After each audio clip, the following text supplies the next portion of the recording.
Hey guys, Button 25 here, watching launch of Starlink-7, top of a SpaceX Falcon 9. Falcon 9 is in startup. And there's that call out that Falcon 9 is in startup.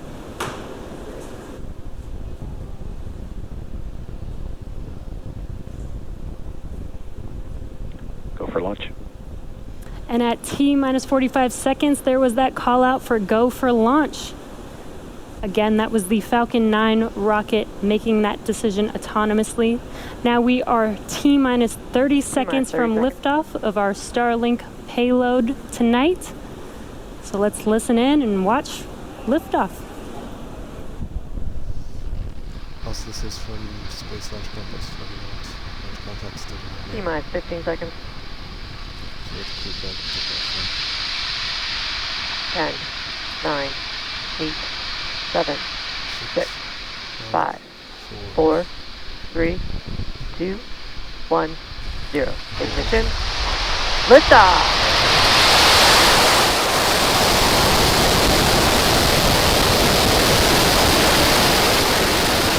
Falcon 9 switching down range.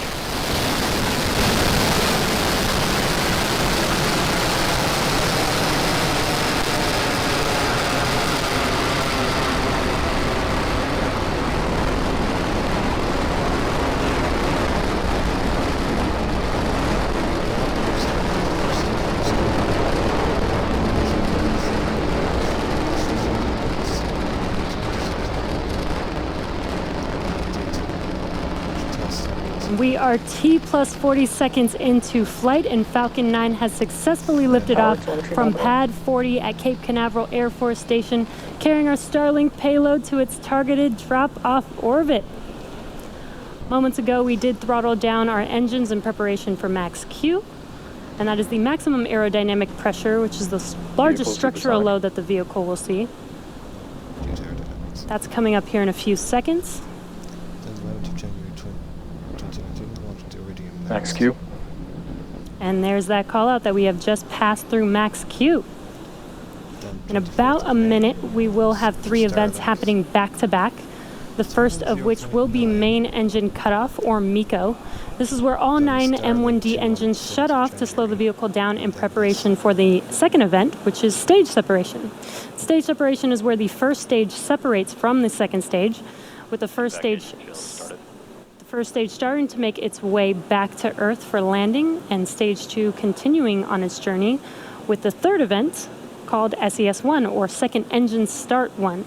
And that's where the MVAC engine lights up on the second stage and propels the second stage along with the Starlink satellites to its drop-off orbit. We are at T plus 2 minutes and 5 seconds, so we're just about 25 seconds away from those 3 events. Again, that is MECO, stage separation, and SES1, or second engine start 1. That's unusual scene, I'm pretty sure they just sustained it.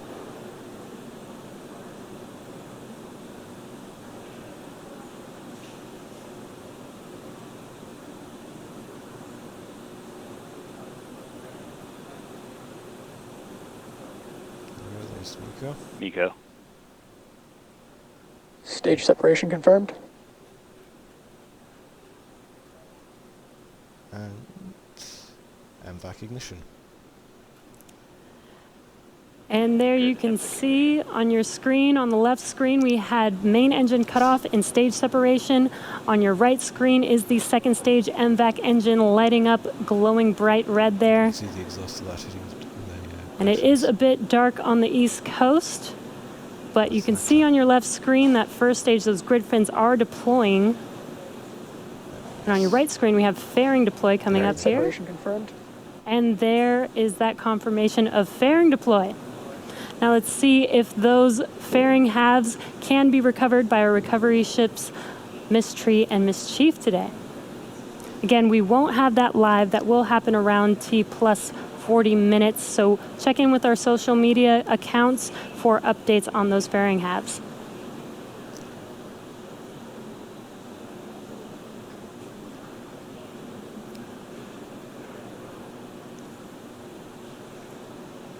And stage 2 still looking nominal. Again, that is what you see on your right screen. Okay, so it's 9,000. Stage 1 is making its way back. Acquisition of signal Bermuda. And as the first stage makes its way back to Earth, it will perform 2 burns, the first of which will be the entry burn, and that is where 3 of the 9 M1D engines reignite, and this helps slow the vehicle down as it re-enters back into the upper part of the Earth's atmosphere. And finally will be the second and final burn is the landing burn, and this is a single engine burn. That's the center E9 engine that reignites and brings the vehicle all the way down, very, very rapidly slows the vehicle down so that it can touch down and land on the drone ship. Again, we are attempting to land the first stage today on Just Read the Instructions, as our Of Course I Still Love You drone ship was occupied with our Demo 2 vehicle from over the weekend up until last night.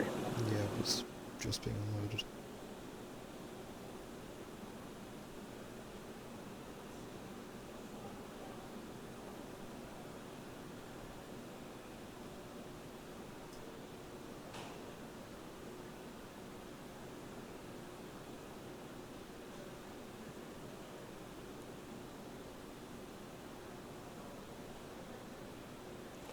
We are at T plus 5.5 minutes. Stage 2 still looking nominal. No, it's And just first space stage making its way back. Where's the That Starlink? first burn, that entry burn, will be coming up in about a minute from now, around T plus 6 minutes and 45 seconds. And that entry burn will last about 20 seconds long. Again, that is to slow the vehicle down as it re-enters back into the Earth's atmosphere. Starlink does have an interesting system for deploying satellites, because they spin up the first stage around its axis horizontally, because there's not traditional. Stage 2 on your right screen, still on a nominal trajectory. There isn't enough. And on your left screen, it is a little bit dark. It is nighttime on the East Coast, but we should see that screen light up with that entry burn, those 3 engines reigniting. So basically a rope under tension holding all satellites together, and after they spin up the upper stage, they just... Stage 1 FTS has Oh, saved. you can actually see the re-entry. Stage 1 entry burn has started. You can see the re-entry. And there you hear that effects, call I out, guess. as well as a visual confirmation that those engines have reignited. Yep, that plasma cloud also acts a bit of a heat shield. Interesting. Vehicle continues to follow a nominal trajectory. And stage 1 entry burn shut down. And confirmation that the stage 1 entry burn is complete, as well as Oh, stage this is 2 the still looking re-entry. nominal, if you heard that call out. That's interesting. Signals re-entry eating effects. Those do mess up the radio signal. Well, the video feed.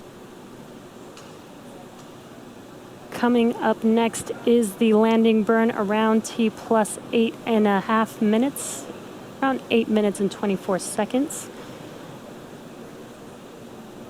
Looks like we lost that live view of the first stage coming down, but that is expected. So hopefully we can get that live view back. Right now, what Stage you're 1 seeing, is transonic. Okay, that means it's right gone now what you're below seeing the on speed your of left sound. screen is the drone ship Just Read the Instructions. Followed very closely after the landing burn and landing of the first stage will be SECO 1, that is second engine cutoff, Yeah, that's around to T see plus 8 minutes and 58 seconds. how close the X to manage to land this thing. Like there's a bit of a Stage 1 landing burn has started. it's a bit of a kind of worn out spot Terminal guidance. next to the X. Where I presume the exhaust is kind of worn down the paint. Landing legs have deployed. Stage 2 FTS has saved. Oh, there it is, there it is. Oh, all the way down this time we've got video.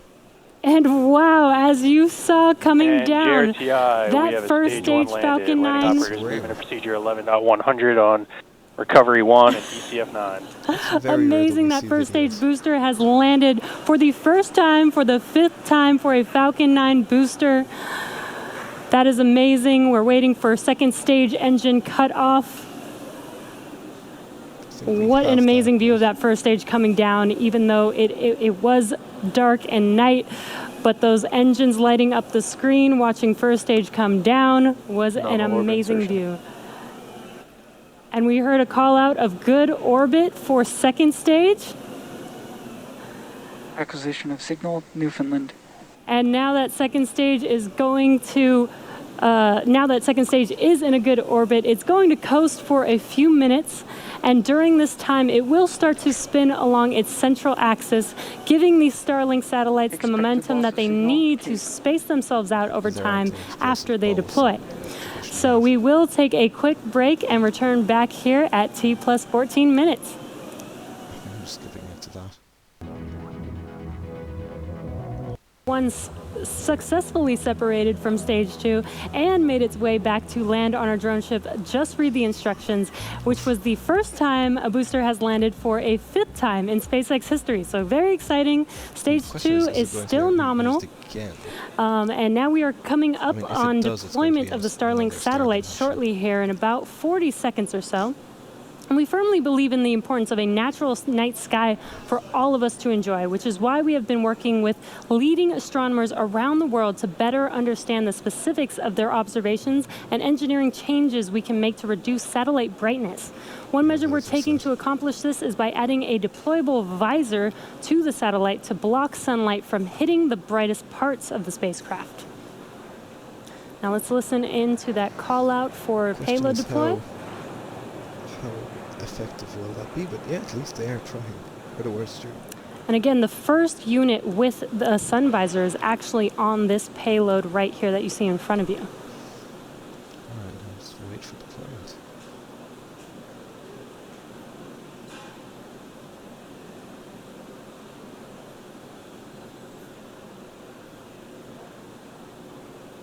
Oh, there it goes. Payload deploy confirmed. And there is that confirmation. We got a live view as it was deploying from the vehicle. Those Starlink satellites are making their way, separating from second stage right in front of you right now. Shortly, they will deploy their solar array, and over the next few days and weeks, they will distance themselves from each other and use their onboard ion thrusters to make their way to their operational orbit. We'll see if I can get a And view also, of just to note, tomorrow is June 4th. That was actually the anniversary of our first Falcon flight. 10-year anniversary of our first flight. So very exciting time. First Falcon 9 flight. So very, very exciting times. Are they talking about the first Falcon 1? The first Falcon who succeeded? And that brings our webcast to a close. Follow our website and social media platforms for updates on our next missions and milestones.